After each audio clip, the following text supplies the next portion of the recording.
రంగంపేట మండలం వివిధ గ్రామాలలో అనపర్తి శాసనసభ్యులు డాక్టర్ సత్తి సూర్యనారాయణ రెడ్డి మరియు వారి సతీమణి ఆదిలక్ష్మి దంపతులు ఆత్మీయ సమావేశంలో పాల్గొన్నారు. ఈ కార్యక్రమంలో వైఎస్ఆర్సీపీ పార్టీ నాయకులు మరియు కార్యకర్తలు, బూత్ కన్వీనర్లు, పార్టీ అభిమానులు అధిక సంఖ్యలో పాల్గొన్నారు.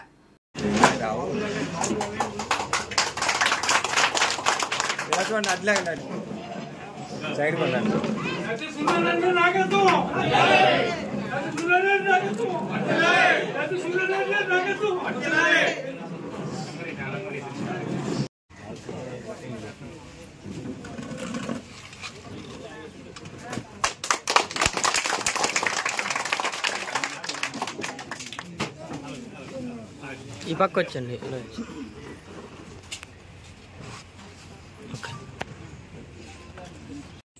వేదిక నుంచి పెద్దలకు కార్యక్రమానికి వచ్చేసరికి నల్లమంది గ్రామ సోదరి మళ్ళీ అందరికీ కూడా ముందుగా నా అభివృద్ధి నమస్కారాలు తెలియజేస్తూ, మరి మన ఎలక్షన్ అయిన తర్వాత ప్రెసిడెంట్ గారు నుండి లేదంటే మటర్ సింగ్ నుండి వీళ్ళు ఏంటంటే ఫోన్ చేసి మన కార్యకర్తలు నాయకులు అక్కడికి వచ్చి కలుస్తామని చెప్పడం వీళ్ళందరూ కూడా నేను ఒకటే చెప్పాను, మండు టెండర్ను కూడా లెక్క చేయకుండా మేడం గారు ఉన్నప్పుడు గడప గడపకు మన గ్రామంలో నుండి కార్యకర్తలు అందరూ తిరిగారు.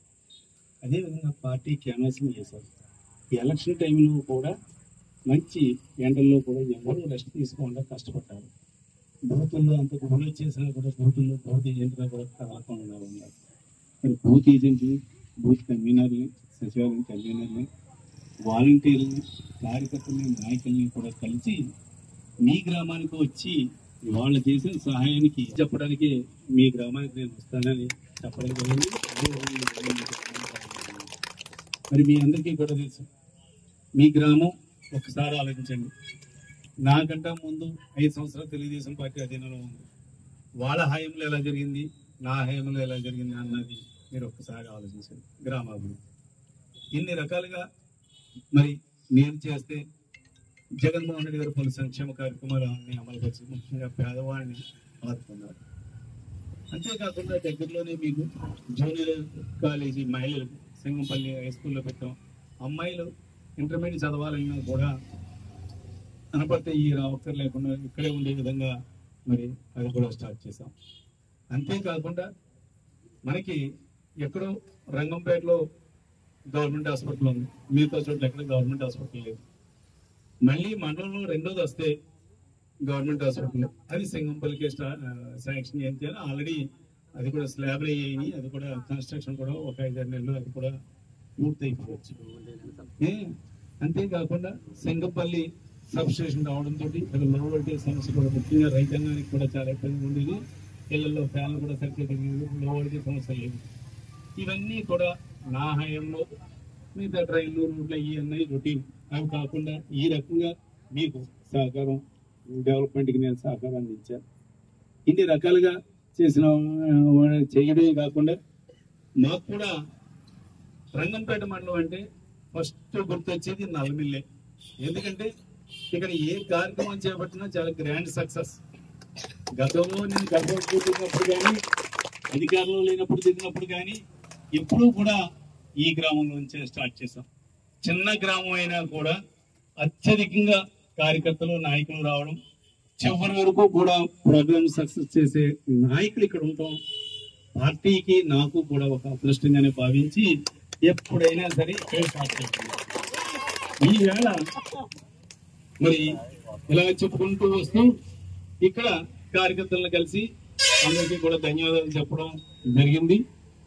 రేపొద్దున దేవుడి ఆశీస్సులతో, మీ అందరి ఆదరాభిమానాలతో మరి 4వ తారీఖున అంతా మంచి జరుగుతుంది అనుకుంటా. అంతా మంచి జరిగిన తర్వాత చేసే సంబరాలు కూడా మళ్ళీ ఈ మండలానికి సంబంధించి నల్లమిల్లి నుంచే మళ్ళీ స్టార్ట్ చేద్దాం.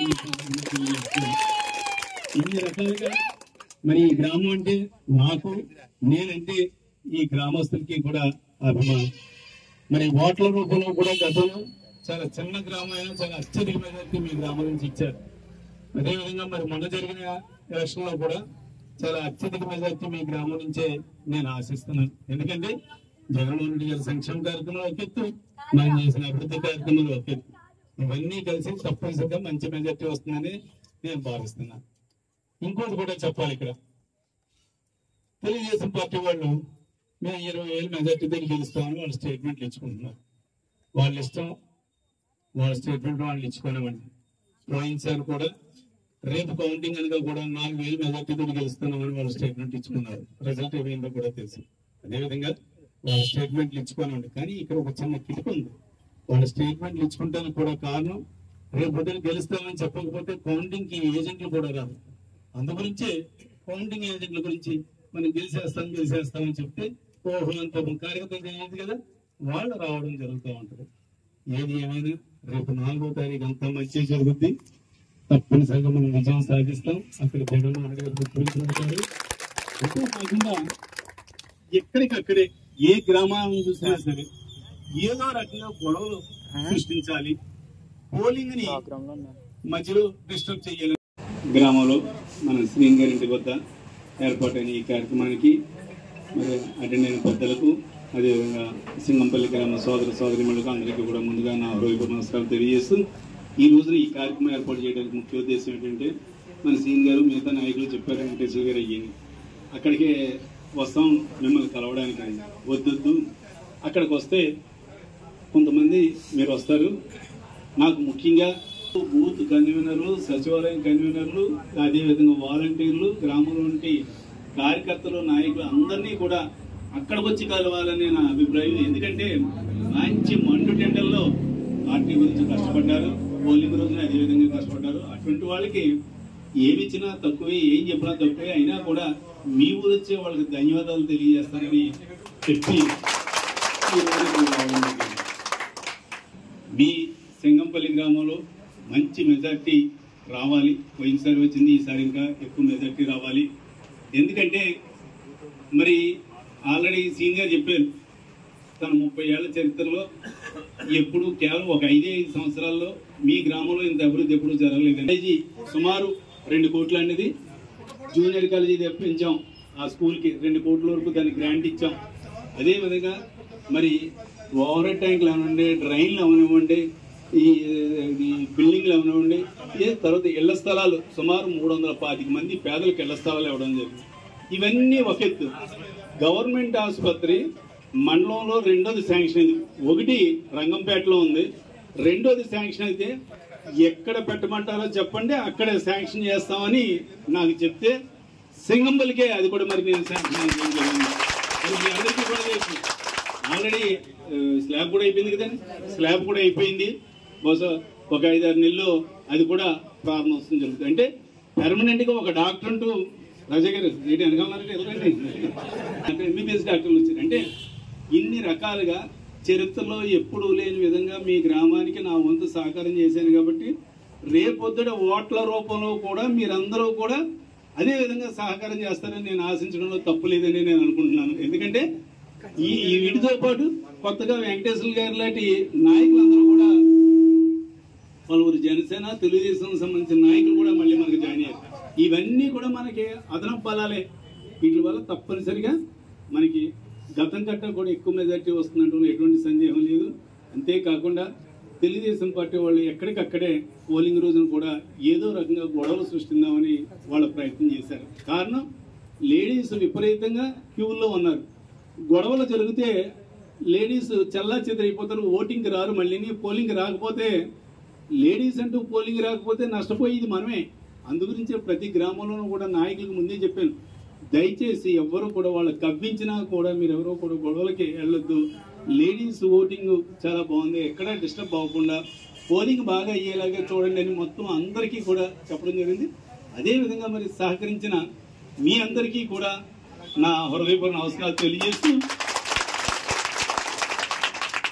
ఇంకోటి మాజీ ఎమ్మెల్యే చెప్తా ఉన్నాడు, ఇతను ఓ 20,000 మెజార్టీతో తను గెలుస్తానని. పోయినసారి ఎలక్షన్లో కూడా రేపు కౌంటింగ్ అనగా కూడా 4,000 మెజార్టీతో గెలుస్తానని చెప్పడం జరిగింది. అలా చెప్పుకోకపోతే, అందరికి ఒక కిటుకు ఉంది, అలా చెప్పుకోకపోతే రేపు పొద్దున కౌంటింగ్ ఏజెంట్ ఎవరు వెళ్తారు? అందు గురించి వాళ్ళు గెలుస్తామని పోతే ఏదో ఫోన్లే అని ఆశతో అక్కడికి వెళ్తారు ఏజెంట్లు. కాబట్టి వాళ్ళు వెళ్తారు. ఇప్పటికే వాళ్ళ కార్యకర్తలు, నాయకులు గుసగుసలు ఆడుకుంటున్నారు. వచ్చిన ఫండ్లో సగం ఫండ్ అప్పుడే లెఫ్ట్ వేసాడు, సరిగ్గా ఇవ్వలేదని. అదే ఎక్కడికక్కడే అంతా కూడా సగం ఏమో మాజీ ఎమ్మెల్యేలు అయితే సగం ఏమో స్థానిక నాయకులు అయ్యారు. ఎక్కడెక్కడ అదే గోల కింద చెప్పుకుంటున్నారు. అంతా కూడా ఏదైనా వాళ్ళ గొడవ వాళ్ళ పండవండి మనకు అనవసరం. వాళ్ళు ఇంకోటి కూడా చెప్తున్నారు, లేడీస్ ఇంత విపరీతంగా వచ్చారు కాబట్టి వీళ్ళందరూ మాకు ఓటని వాళ్ళు చెప్తున్నారు. అసలు లేడీస్ వాళ్ళకి ఎందుకు ఓటేస్తారు? చంద్రబాబు నాయుడు అన్న మాట ప్రకారంగా ఏది నెరవేర్చలేదు, ఏది చేయలేదే. ఈ వేళ ఇన్ని పథకాలు ఈబీసీ నేసం నుండి, కాపు నేసం నుండి, చేయూత అవనివ్వండి, అమ్మఒడి అవనివ్వండి, లేదంటే డ్వాక్రాలు రుణమాఫీ అవనండి, ఇన్ని కార్యక్రమాలన్నీ కూడా జగన్మోహన్ రెడ్డి గారు చేశారు. కాబట్టి జగన్మోహన్ రెడ్డి గారికి వ్యతిరేకంగా వాళ్ళు ఎందుకు వేస్తారు? అన్న మాట ప్రకారంగా అన్ని చేసేందుకు వ్యతిరేకంగా చేస్తారా వాళ్ళను? అది ఎమ్మెల్యే 5 ఏళ్ళు కనీసం ఒక్క సెంట్ అన్నది నేను తీసుకోగలనా? అంటే వాళ్ళకి ఏంటండి ఏదో రకంగా అభూత కల్పనలో ప్రచారాలు కావాలి, చెడ్డ రావాలని వాళ్ళ ఎన్ని ప్రయత్నాలు చేసినా ఏం చేసినా ప్రజలకు తెలుసు ఏ ప్రభుత్వం వచ్చిన తర్వాత రైతులకు మేలు చేసింది, ఏ ప్రభుత్వం వచ్చిన తర్వాత పేద ప్రజలకు సహకారం చేసింది అన్నది తప్పనిసరిగా రేపు 4వ తారీఖున మనం గెలుస్తున్నాం. విజయం మందే. తర్వాత 4వ తారీఖు తర్వాత మంచి ఘనంగా ఇక్కడ కార్యక్రమం మీ గ్రామంలో ఏర్పాటు చేసుకుందాం. అంతేకాకుండా మీ గ్రామానికి కూడా నేను ప్రచారానికి రాలేకపోయాను, టైం లేక కొన్ని గ్రామాలు అయిపోయాను. అసలు మీ గ్రామానికి నేను ప్రచారానికి వస్తే మిమ్మల్ని నేను అవమానించినట్టే. ఎందుకంటే ఇన్ని కార్యక్రమాలు చేసాం, ఈ అభివృద్ధి కార్యక్రమాలు, మీరందరూ కూడా చక్కగా పనిచేస్తున్నారు. అటువంటిప్పుడు మీ దగ్గరికి వచ్చి మళ్ళీ నేను చెప్పడం ఏంటి? మీరే ఒక సైనికుల్లో మీరందరూ కూడా చేస్తున్నారు. అది ఇప్పుడు సీనియర్ నన్ను మేడం గారు, బాబు మాకు టైం లేదు ఏమనుకోవద్దు, అందులో రాంబాబు గారు ఊరు కూడా వెళ్ళలేదు. ఎందుకంటే వీళ్ళందరూ మనకి స్థానికంగా నాయకులు అందరూ గట్టిగా వాళ్ళే చూసేసుకుంటున్నారు. ఇంక మేము మళ్ళీ కొత్తగా వచ్చి చేసి ఇదంతా బోల్డంత అభివృద్ధి చేసాం. నాయకులు కూడా మనకి మంచి నాయకులు ఉన్నారు. కాబట్టి మరి ఆ టైంకి నేను రాలేకపోయినా కూడా గడప అంటారా, ఏ ఎమ్మెల్యే తిరిగినటువంటి విధంగా ప్రతి ఇంటికి కూడా గడపడుకొని నేను తిరిగాను మీ గ్రామంలో. గతంలో ఎప్పుడు ఏ ఎమ్మెల్యే కూడా ఎవరో తిరగలేదు. మరి ఇవన్నీ మరి ఇంత ఇలా జరిగినందుకు తప్పనిసరిగా మీరు మంచి మెజార్టీ ఇస్తారని నేను ఆశతోటి ఉన్నాను. నా ఆశ బొమ్మ అవదని నేను అనుకుంటూ రేపు 4వ తారీఖు తర్వాత మనందరం కూడా సంతోషంగా ఉన్నాం. Thank you.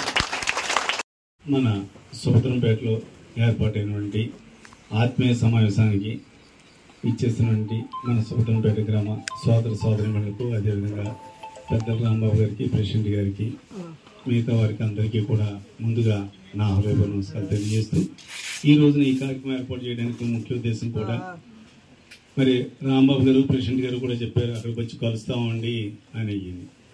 మీరు అక్కడికి వచ్చి అనపర్తి వచ్చి కలవడం కాదు, నేనే మీ ఊరొచ్చి మిమ్మల్ని అందరినీ కూడా కలుస్తాను. కారణం ఏమిటంటే మరి మొన్న ఎలక్షన్లో మంచి ఎండల టైంలో మీరందరూ కూడా ఎంతో కష్టపడి పనిచేశారు. పోలింగ్ రోజు ఎండలే చాలా కష్టపడి పనిచేశారు. అంతేకాకుండా బూత్ ఏజెంట్లుగా, బూత్ కన్వీనర్లుగా, సచివాలయం కన్వీనర్లుగా గ్రామంలో ఉండే నాయకులందరూ కూడా కష్టపడి పనిచేశారు. కాబట్టి అందరికీ కూడా ధన్యవాదాలు చెప్పడానికి మీ గ్రామమే నేను వస్తానని చెప్పాను. ఆ ప్రకారంగానే మీ గ్రామం రావడం జరిగింది. మీ గ్రామం కూడా ఎలక్షన్ ముందు టైం లేక ఒక 5-6 గ్రామాలు తిరగలేకపోయాను. 5-6 గ్రామాలు కూడా నేను తిరగలేని గ్రామాలు కూడా ఏంటంటే అవి పక్క పెట్టుకున్నాను.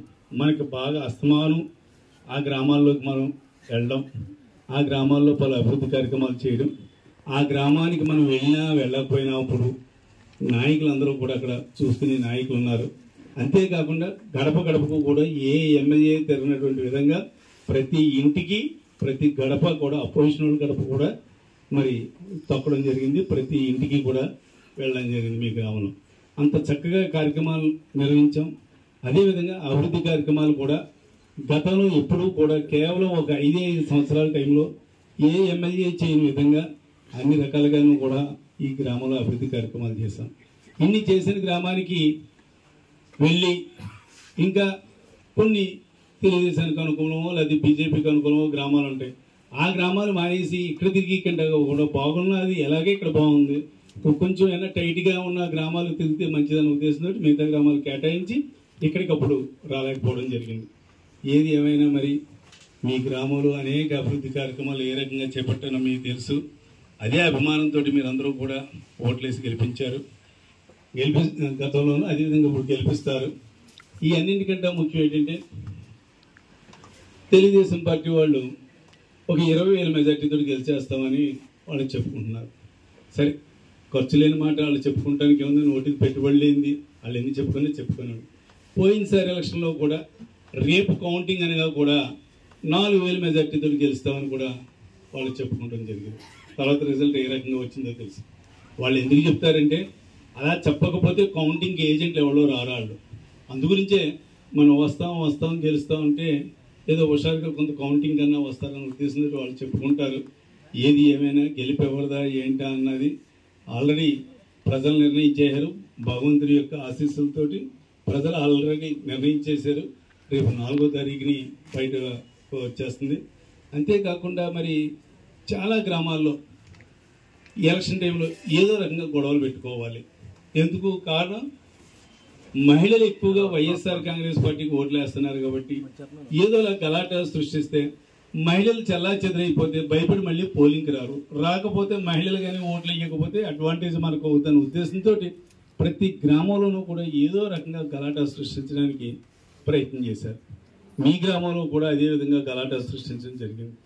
వెంటనే రాంబాబు గారు నాకు చెప్పడం జరిగింది. నేను ఆల్రెడీ డిఎస్పీ గారికి సిఐ గారితో కూడా మాట్లాడాను. అది మళ్ళీ ఏమిటా అన్నది మళ్ళీ రాంబాబు గారు నాకు ఫాలోఅప్ చేస్తా అన్నారు. ఎప్పుడు అవసరం వచ్చినా కూడా ఆ విషయం నేను చూస్తాను. అందులో ఏ రకమైన ఇబ్బంది కూడా ఎవరికి ఉండదని మరొకసారి తెలియజేస్తూ, అంటే వాళ్ళు ఏదో రకంగా గలాటా సృష్టించారు. మన వాళ్ళు ఎప్పుడు కూడా ఎక్కడ కూడా ఏ గ్రామంలోనూ ముందు గలాటాకి వెళ్ళలేదు. ఎందుకు, పోలింగ్ బాగా జరగాలి మనకి, ఆ ఉద్దేశంతో మనం ఉంటే వాళ్ళు ఏదో రకంగా గలాటా సృష్టించడానికి వాళ్ళు ట్రై చేశారు. ఏది ఏమైనా ప్రశాంతంగా పోలింగ్ జరగడానికి సహకరించిన మన నాయకులకి కార్యకర్తలకి ముందుగా పేరున ధన్యవాదాలు తెలియజేయాలి. ఎందుకంటే వాళ్ళలాగే మీరు కూడా రెచ్చిపోయి పోలింగ్ రసాబస్ అయిపోను, అప్పుడు నష్టం వరకే మనకే నష్టం. వాళ్ళు ఏమైతే ఉచ్చు పన్నారో ఆ ఉచ్చులో మనం పడినట్టు అవుతాం. కాబట్టి అందరూ కూడా మరి బాగా సహనంగా మీరందరూ కూడా ఉన్నారు. అంతేకాకుండా రేపు 4వ తారీఖు తర్వాత అసలైన సరదాగా ఉత్సవాలు అప్పుడు చేసుకుందాం. అప్పటి వరకు మాత్రం దయచేసి ప్రశాంతంగా ఉండగా మిమ్మల్ని అందరినీ కూడా కోరుతూ, ఇంకా 4 గ్రామాలు ఇంకా తిరగలిసి ఉన్నాయి, వాటికి కూడా మరి తిరగడానికి వెళ్తున్నారు. కాబట్టి అన్నిదా భావించద్దు, మిమ్మల్ని అందరినీ కూడా కలిసి మరి ఒకసారి ధన్యవాదాలు తెలియజేయడానికి ఇక్కడికి రావడం జరిగిందని ఈ సందర్భంగా తెలియజేస్తున్నాను. ఈవేళ ఈ కార్యక్రమం ఏర్పాటు చేయడానికి ముఖ్య ఉద్దేశం కూడా మరి గోవింద్ గారు వైస్ ప్రెసిడెంట్ గారు చెప్పారంటే అక్కడికి వచ్చి మన మెయిన్ వాళ్ళు వచ్చి ఒకసారి కలుస్తాం మిమ్మల్ని అన్నారు. మీరు ఇక్కడికి వచ్చి నన్ను కలవడం కాదు, నేనే మీ గ్రామానికి వచ్చి మొన్న ఎలక్షన్లో కష్టపడిన నాయకులకి కార్యకర్తలకి అందరికీ కూడా కృతజ్ఞత చెప్పడానికి నేనే మీ ఊరు వస్తాను అని చెప్పడం జరిగింది. మండలంలో వివిధ గ్రామాలు తిరగడం జరిగింది. అందులో భాగంగానే మీ గ్రామానికి వచ్చి మీ అందరికీ కూడా ప్రత్యేకంగా ధన్యవాదాలు చెప్పడానికే మరి ఈరోజు ఇక్కడికి రావడం జరిగింది. మరి ఎలక్షన్లు అయిపోయినాయి, అయినా ఒక 2 విషయాలు ధన్యవాద కార్యక్రమం కాబట్టి మిగతా రాజకీయాలు మాట్లాడకుండా మీతో పాటు ఒక్కసారి మాట్లాడి ధన్యవాదాలు తెలపడానికి మెయిన్ ఉద్దేశం కాబట్టి ఆ కార్యక్రమం మీదే ముందు దృష్టి పెట్టడానికి ఇక్కడ రావడం జరిగింది. తెలుగుదేశం పార్టీ వాళ్ళు అంటారు 20,000 మెజార్టీతో గెలుస్తామంటారు. వాళ్ళు ఎందుకు చెప్తున్నారంటే ఇందులో చిన్న లాజిక్ ఉందండి. పోయినసారి కూడా ఎలక్షన్ అయిన తర్వాత రేపు కౌంటింగ్ అనగా కూడా 4,000 మెజార్టీతో మేము గెలుస్తున్నామని చెప్పడం జరిగింది. ఎందుకు అలా చెప్తారు వాళ్ళు? చెప్పకపోతే కౌంటింగ్కి ఏజెంట్లు రారు ముందు. అలాగానే ఏదో రకంగా ఏదో కనికెట్లాగా అలా చెప్తే కానీ ఆ కార్యకర్తలు చివరి వరకు ఉండరు. అందుగురించే వాళ్ళు మేము అంత మెజార్టీతో గెలిచేస్తున్నాం ఇంత అంటే కార్యకర్తలు చివరికి ఏంటి కౌంటింగ్కి రావాలంటే ఇప్పుడు గ్యారంటీగా ఓడిపోద్దంటే ఎవరిమటికాళ్ళే నాకు వేరే పని ఉందిలేని నేను వెళ్తున్నానులే అని ఎవరో వెళ్ళరు. అందుగురించి వాళ్ళు అలా చెప్తూ ఉంటారు. వాళ్ళు ఎన్ని చెప్పినా పోయినసారి కూడా అలా చెప్పారు. చెప్పిన తర్వాత రిజల్ట్ కూడా ఏ రకంగా వచ్చిందా అన్నది మనం అందరం కూడా చూసాం. ఇప్పుడు కూడా అదేవిధంగా మరి జరుగుతుంది. అందులో ఏ రకమైన అసలు అనుమానానికి తావులేదు. ఎప్పుడు కూడా మరి మీ అందరికీ కూడా తెలుసు మాజీ ఎమ్మెల్యే రామకృష్ణారెడ్డి ఎప్పుడు కూడా వచ్చిన పార్టీ ఫండ్ ఎప్పుడు కూడా వెనకేసుకునే అలవాటు తనకి ఎప్పుడు కూడా మురళీమోహన్ దగ్గర నుంచి అందరినీ కూడా ఇప్పుడు కూడా మరి రమారమి 28 కోట్ల వరకు కూడా పార్టీ ఫండ్ వస్తే అందులో ఎంత ఖర్చు పెట్టాడా ఎంత మిగిల్చుకున్నాడా అన్నది వాళ్ళ కార్యకర్తలు నాయకులకు తెలుసు. నీ వస్తేనే ఫండింగ్ వస్తుంది, ఫండింగ్ వచ్చిందంటే కొంత మిగిల్చుకోవచ్చు, అదొక వ్యాపారం. ఆ రకంగా అతను చేస్తాడు. అంతేకాకుండా మరి మీరందరూ కూడా కష్టపడి పనిచేయడమే కాదు, ఎలక్షన్ రోజుని చాలా గ్రామాల్లోనూ ముఖ్యంగా మహిళలు ఎక్కువ మంది ఉన్న చోట ఏదో రకంగా పోలింగ్ ఆపేయడానికి గొడవలు, చిన్న చిన్న విషయాలకే గొడవలు సృష్టించడానికి చాలా ప్రయత్నం చేశారు. అయినా కూడా మన కార్యకర్తలు కానీ నాయకులు కానీ ఎక్కడా సమయం కోల్పోకుండా అందరూ కూడా పోలింగ్ ప్రశాంతంగా జరగడానికి సహకరించిన మీ అందరికీ కూడా ముందుగా ధన్యవాదాలు తెలియజేయాలి. ఎందుకంటే అక్కడ మీరు వాళ్ళతో కానీ గొడవలు పడి చేశారంటే పోలింగ్ డిస్టర్బ్ అవుతుంది. అందులోకి మహిళలు అయితే గొడవలు జరుగుతున్నాయి అంటే ఓటు వేయడానికి వెళ్ళారు, మనకెందుకు ఎక్కడ గొడవలు జరుగుతున్నాయట, మనం వేసిన ఓటు వేయకపోయిన ఓట్లు ఎందుకు లేదు అని దూరంగా వెళ్ళిపోతారు. అప్పుడు నష్టం ఎవరికి? మనకే నష్టం. కాబట్టి అటువంటి ఇబ్బంది లేకుండా మరి సమయం పాటించిన కార్యకర్తలకి నాయకులకి కూడా పేరు పేరున ధన్యవాదాలు తెలియజేస్తూ, అదేవిధంగా మరి రేపు 4వ తారీఖు లెక్కింపు అయిన తర్వాత మనం అసలైన సంబరాలు అప్పుడు చేసుకుందాం. అంతవరకు మాత్రం దయచేసి ప్రశాంతంగా ఉండవలసిందిగా మనందరూ కూడా కోరుకుంటూ నాకు ఈ అవకాశాన్ని ఇచ్చిన మీ అందరికీ కూడా నా హృదయపూర్వక ధన్యవాదాలు తెలియజేస్తాను. నమస్కారం.